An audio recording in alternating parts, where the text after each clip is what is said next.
quite interesting to see the amount of sweeping the media is doing for Warner Brothers this year. And yeah, when you stack them up against the other big studios that are out there, they're having quite a good year. But when you look at it in a historical sense, or even when you decide to do a little thing like, oh, I don't know, journalists normally used to do this, check the sources, you realize that their success, it's very relative. Now, Warner Brothers has now had 7 films in a row open over $40 million domestically. Like, is that a standard? Is that something that we normally gauge success on? And yeah, honestly, for a couple of these films, like the Conjuring film, the Weapons, Sinners, and Final Destination, your horror films, your lower budget films, that's all fine and dandy. That's all well and good. Weapons was $38 million budget. I don't think The Conjuring was that high. And Sinners, I'm pretty sure, was also under $100 million.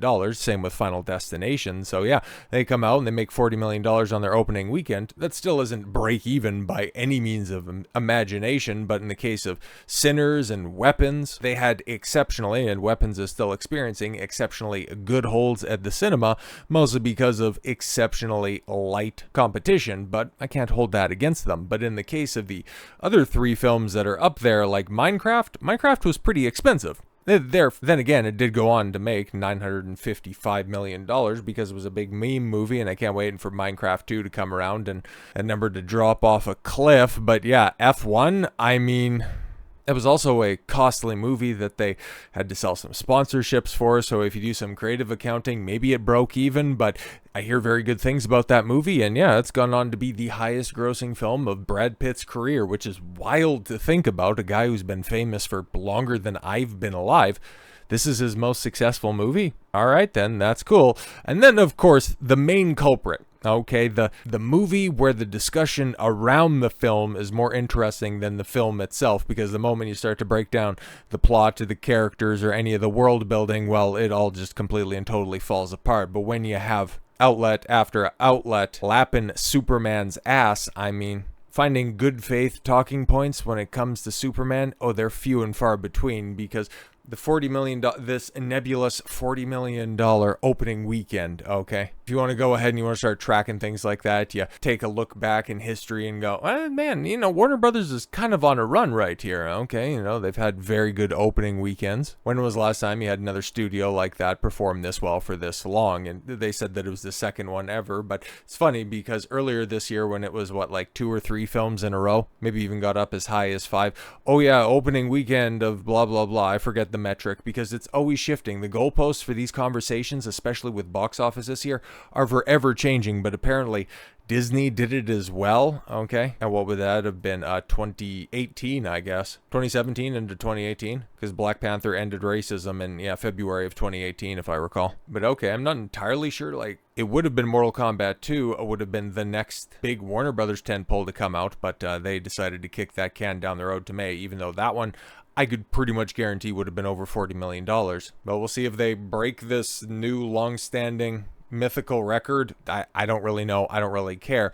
And apparently that's going to add to this absolutely wild claim that makes no sense at all whatsoever. Warner Brothers has made around $600 million in box office profits so far in 2025. Bro, that's absolutely insane. Yes, going back to this list right here, there have been success stories. Sinners did exceptionally well. Final Destination, I think it's, if not the most successful in the franchise, it's got to be right up close to the top. And then, of course, Weapons, that little budget, and it has gone on to, I think rival Sinners when it comes to full box office totals. And just this past weekend, Conjuring: The Last Rites had the biggest opening weekend for a horror film, full stop. Not just Warner Brothers, not just some sort of asterisk category. No, just the biggest horror opening of all time, which is wild, man. But all of this is sourced from this Variety article, and bro, we talked about it yesterday with just this shoddy journalism that has been on display throughout 2025 and has really come to head with a couple of different news stories of late. But this is just what perfect timing for this to come out. So after Conjuring: Last Rites, Warner Brothers makes box office history with 7 consecutive movies opening above $40 million. No, okay, well, whatever. That's all fine and well and dandy.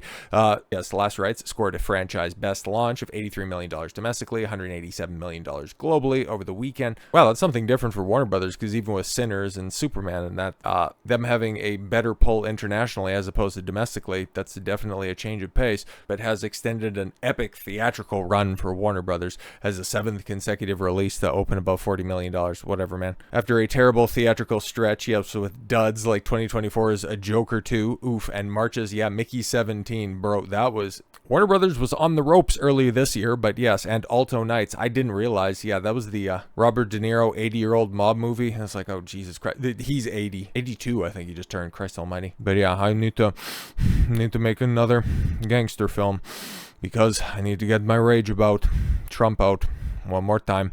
The fortunes at Warner Brothers began to rebound with April's, video game adaptation of a Minecraft movie, $162 million debut.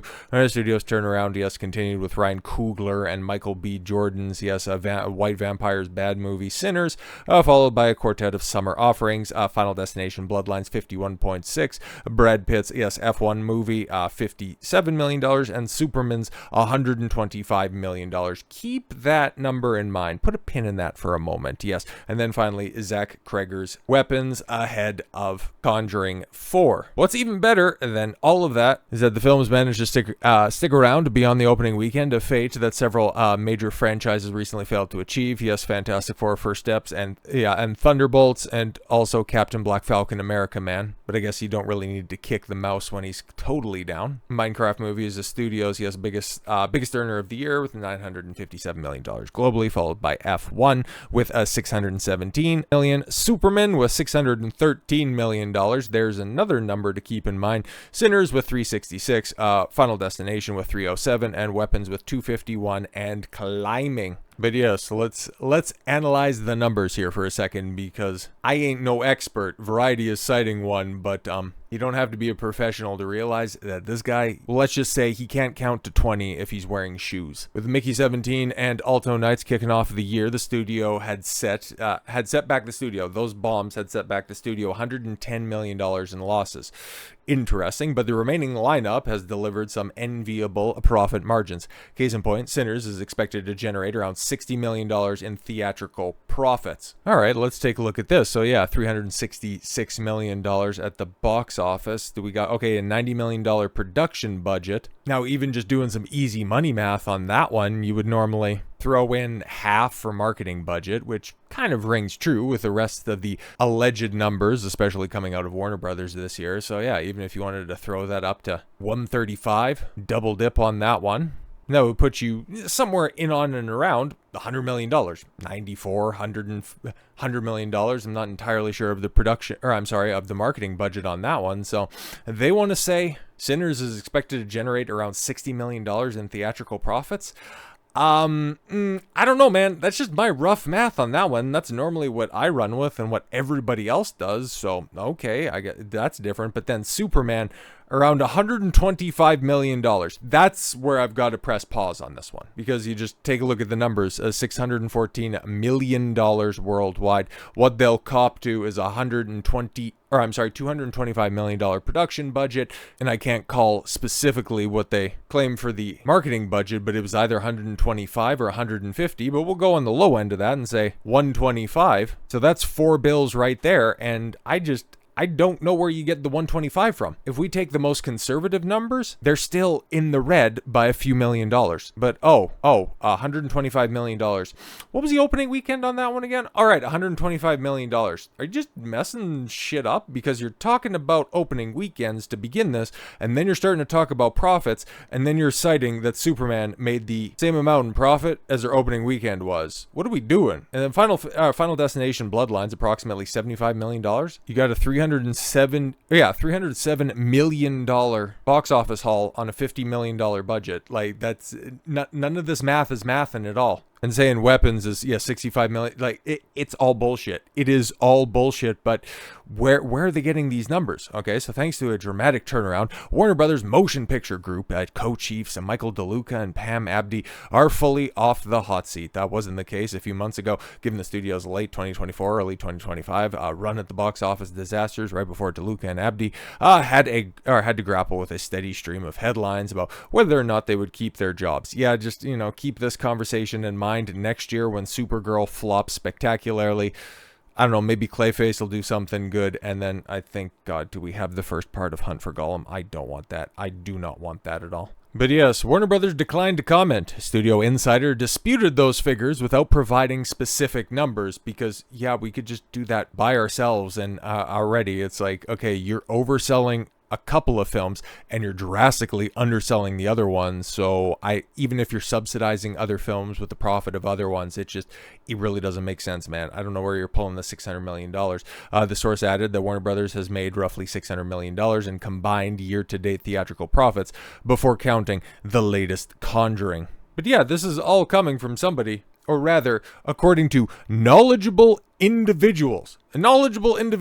It's all bullshit. It's all bullshit that accounts like Screen Time, that Culture Crave, and outlets like Variety will go ahead and run with because they want to tell you that Hollywood is great, and all of you bigots that are out there that are running your own numbers don't know what the fuck you're talking about. Leave it up to the experts and stop double checking our homework. We will tell you what is successful and you will watch it regardless. But I, for one, am not exactly a big fan of just blindly listening to authority. I like to check my sources and provide a little bit of clarity and honesty because, to be completely honest, I'm not a big fan of any of the films that are on that list. I might eventually check out F1. I'm not a big horror fan at all whatsoever. Superman pisses me off to no end. And Minecraft, I mean, bro, run me over with a chicken jockey before I check that bullshit out. So with all that said, thank you all very much for the gift of your time. I've been Don Consuelo. I want you to follow your gut and get after it. Take care, everyone.